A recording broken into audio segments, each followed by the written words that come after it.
Panorama group, जो सोचता है वो करता है। आपके अपने सपनों का आशियाना।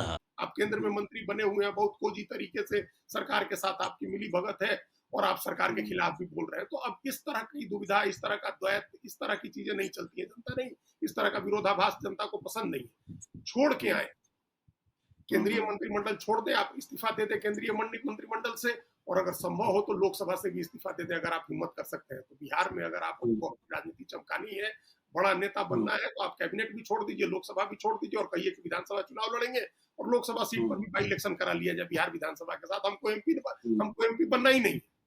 जो उन्होंने कहा, अरुण भारती ने भी कहा, और जो ये बात कही जा रही है कि रामविलास पासवान हमेशा दिल्ली की राजनीति करते थे, तो ये दिल्ली की राजनीति वाली जो बात कही गई है, तो अगर उसके कंट्रास्ट में पॉलिटिक्स करनी है, चिराग पासवान को बिहार की राजनीति करनी है, तो सबसे पहले तो दिल्ली छोड़िए। आप लोकसभा भी छोड़ दीजिए, क्यों नहीं छोड़ देते? आप लोकसभा और कैबिनेट दोनों छोड़ दीजिए और कहिए कि विधानसभा चुनाव लड़ेंगे। देखिए, एक अगर ऐसा वो कर देते हैं, ऐसा ऐसा डेयरिंग स्टेप वो लेते हैं, तो फिर एक माहौल बिहार में बन जाएगा उनकी पार्टी के लिए, उनके कैंडिडेट्स के लिए भी, और तब जो उनके घटक दल है, चाहे जेडीयू हो या बीजेपी हो, वो उनको सीरियसली लेना शुरू करें। अभी कोई सीरियसली नहीं ले रहा है। अभी तो लग रहा है कि आप प्रेशर टैक्टिक्स है, जिस तरह से प्रेशर टैक्टिक्स जीतन राम मांझी ने दिया कि हमको लोकसभा चुनाव में 2 सीटों के लिए कहा गया था, राज्यसभा सीट का ऑफर किया गया था, लेकिन एक ही सीट मिली, तो हमको 30 सीट चाहिए है या 20 सीट। उनको भी पता है कि कितनी सीटें मिलनी है, लेकिन वो दबाव डालने की राजनीति, उसी तरह की दबाव डालने की राजनीति चिराग पासवान भी कर रहे हैं। उससे आगे अगर कुछ है तो उनको सामने आना चाहिए है, और हमने जैसा कहा, वो कैबिनेट छोड़ दें, लोकसभा छोड़ दें, और आकर के बिहार की जनता के बीच में घूमना शुरू करें। कुछ कह रहे हैं? ऐसा कहा जाता है कि रामविलास पासवान के पास भी नीतीश कुमार ने ऑफर दिया था 2005 की विधानसभा में कि वो आए और लालू के खिलाफ चुनाव लड़े। हालांकि उस समय यूपीए सरकार में मंत्री थे, इसलिए उन्होंने उस पद को नहीं छोड़ा, और शायद बिहार की राजनीति में जो इनकी एक अहम भूमिका है, इसी वजह से नजर नहीं आती है। चिराग पासवान क्या इतना बड़ा कदम उठाएंगे? जो केंद्र की राजनीति है, जो केंद्र की कोटरी है जिसमें वो शामिल है, क्या उसको छोड़ करके, त्याग करके लौटेंगे वो? क्योंकि हम पासवान वोटों की जब तादाद देखते हैं तो लगभग 5% है। टोटल 19% दलित हैं, 5% जो पासवान वोट है, तो उस पर निगाह तो सबकी है, लेकिन क्या ये इतना बड़ा स्टेप उठाएंगे कि अपना लोकसभा का जो लोकसभा की सीट है वो छोड़ दें, लोकसभा से इस्तीफा दे दें, मंत्रिमंडल से इस्तीफा दे दें? ये कितना उनके लिए मुश्किल होगा? नहीं, बहुत ही मुश्किल है, लगभग नामुमकिन है। अगर करना होगा तो आप चुनाव के समय थोड़े अभी तक कर चुके होते। अब 6 महीने से कम है समय है, 6 महीने का समय है चुनाव का, अब तक तो कर चुके होते। लेकिन वो उनको करना होता तो कर चुके होते। ये स्टेप अभी वो तुरंत हमको नहीं दिख रहा है कि वो ऐसा कोई स्टेप उठाएंगे, बीजेपी को नाराज करने का जोखिम लेंगे। लेकिन जब जिस समय उन्होंने ये नैरेटिव उन्हीं का सेट किया हुआ है ना कि रामविलास पासवान दिल्ली की पॉलिटिक्स करते रहे, बिहार की पॉलिटिक्स में उनको ज्यादा इन्वॉल्व नहीं हुए, जबकि रामविलास पासवान ने तो अपनी शुरुआत विधानसभा चुनाव से ही की थी। पहली बार वो संभवतः 1969 में वो अलौली हाँ, सीट 1969 से में पहली बार लड़े। एमएलए ही बने थे, तो विधानसभा की राजनीति की। वो तो बाद में गए लोकसभा। चिराग पासवान की तो राजनीति ही लोकसभा से शुरू हुई है, उन्होंने तो कभी बिहार की राजनीति नहीं की है। तो बिहार की राजनीति अगर वो करना चाहते हैं तो ये रास्ता है। लोकसभा एमपी बने रहते हुए, कैबिनेट मिनिस्टर बने रहते हुए आप बिहार की राजनीति करके और लोगों में कोई विश्वास नहीं जगा सकते हैं कि आप बिहार में ही रहिए।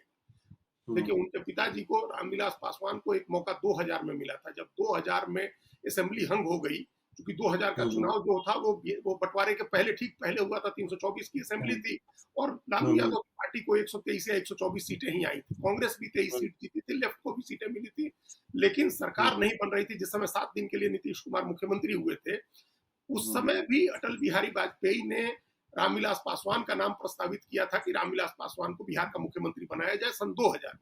लेकिन रामविलास पासवान इसके लिए तैयार नहीं हुए थे। उनको पता था कि यहाँ दिल्ली में, केंद्र में जो सरकार चल रही है, उसमें तो मंत्री हैं, वो तो सारी चीजें ठीक चल रही हैं। बिहार का जो सीन है उसमें लालू यादव और कांग्रेस को, लेफ्ट को मिला देंगे सबको, तो लगभग बहुमत हो ही जाता है। उसमें बहुत संभावना नहीं है। अगर हम अभी बन भी जाते हैं तो हम सफल नहीं हो सकते, बहुमत हासिल करना मुश्किल होगा।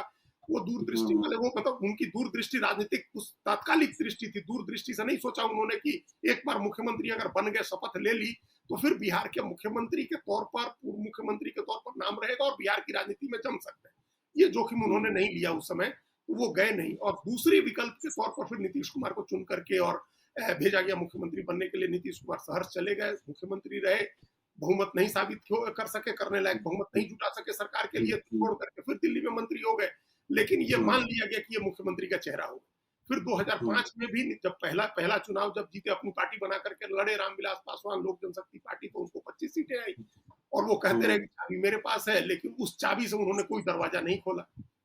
उसके बाद फिर अक्टूबर का चुनाव हुआ 2005 का, तो उनकी पार्टी ही खत्म हो गई। उनकी पार्टी के ज्यादातर लोग बीजेपी जेडीयू में चले गए, फिर वो 9 या 10 सीट पर आ गए अगले चुनाव में। तो ये उनकी एक हिस्ट्री रही है। उनका रुझान हमेशा ये साफ दिखता है कि केंद्र की तरफ रहा है, क्योंकि वो सेफ पॉलिटिक्स है, उसमें सत्ता की गारंटी होती थी। बिहार की राजनीति थोड़ी उलझी हुई, थोड़ी जटिल थी, और वो देख रहे थे कि लालू यादव ने जो मुस्लिम यादव का समीकरण बनाया, वो बड़ा समीकरण है। उसके मुकाबले पासवान के साथ दूसरी जाति का समीकरण बनाना मुश्किल होगा, वो नहीं है। अब अगर उनकी समझ को, उनकी उस राजनीति को अगर चिराग पासवान चैलेंज कर रहे हैं, और ये उनकी पार्टी चाह रही है कि जो काम रामविलास पासवान ने नहीं किया, वो काम अब चिराग पासवान करें, तो उसका रास्ता यही है कि छोड़ करके बिहार है। ये दिल्ली में रह के और चुनाव के समय आकर के बिहार फर्स्ट, बिहारी फर्स्ट का नारा लगा करके घूम गए, तो फिर उसमें कामयाबी नहीं मिलेगी। देखिए, ये एक गलतफहमी है कि 100% उनका रिजल्ट होता है। भाई 100% फेल्योर का भी रिजल्ट है।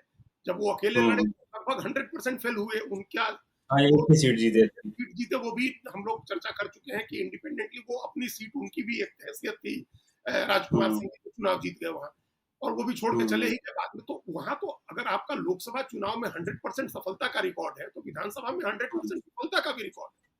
और ये सिर्फ चिराग पासवान का नहीं है, रामविलास पासवान जी का भी रहा है। वो भी कांग्रेस के साथ, वो बीजेपी के साथ जब लड़े 2015 का चुनाव, तब भी 4 सीट जीते।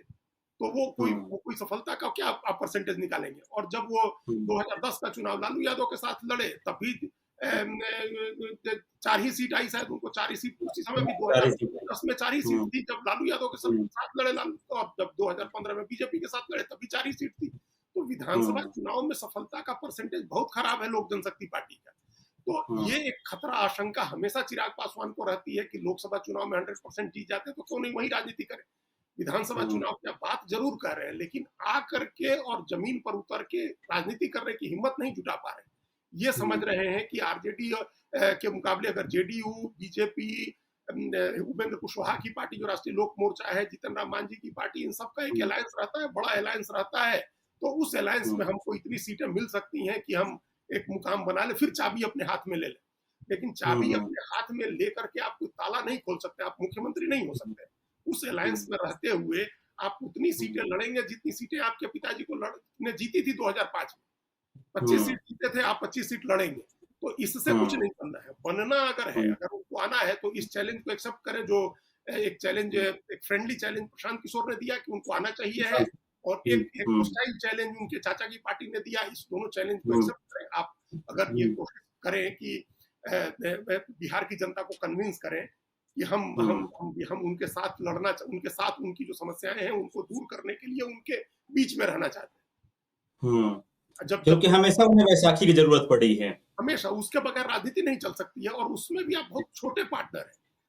जैसे आरजेडी जेडीयू का अलायंस होता है, या जेडीयू बीजेपी का अलायंस होता है, तो ये बड़े पार्टनर्स हैं, इनके बीच बराबरी का समझौता होता है।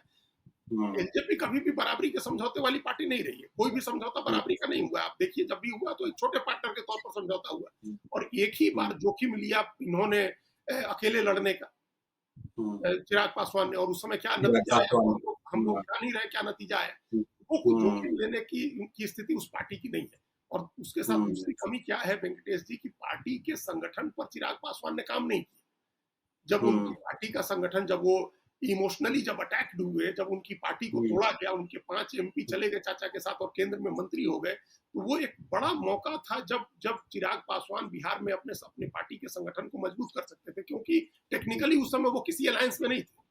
तो आपके किसी भी कदम पर कोई सवाल नहीं उठाता। आप घूम करके हर जिले में अपना संगठन बनाते, मजबूत लोगों को नियुक्त करते, संगठन के पदाधिकारियों की नियुक्ति होती, आप जमीन पर ज्यादा काम करते, तो आपका संगठन बन जाता।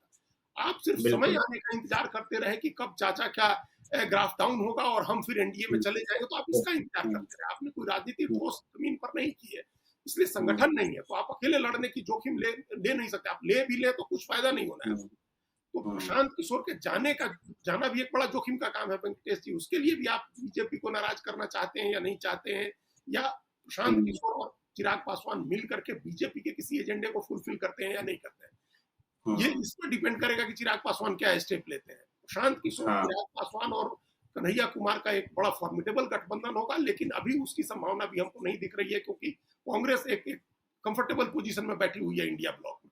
तो ये बहुत फ्लूइड सिचुएशन है, लेकिन ये दोनों सलाह अच्छी है कि चिराग पासवान आए बिहार में, बिहार के लोगों के बीच आए, जनता के बीच जाकर के राजनीति करें। हाँ, चिराग पासवान क्या निर्णय लेते हैं ये तो आने वाला वक्त बताएगा।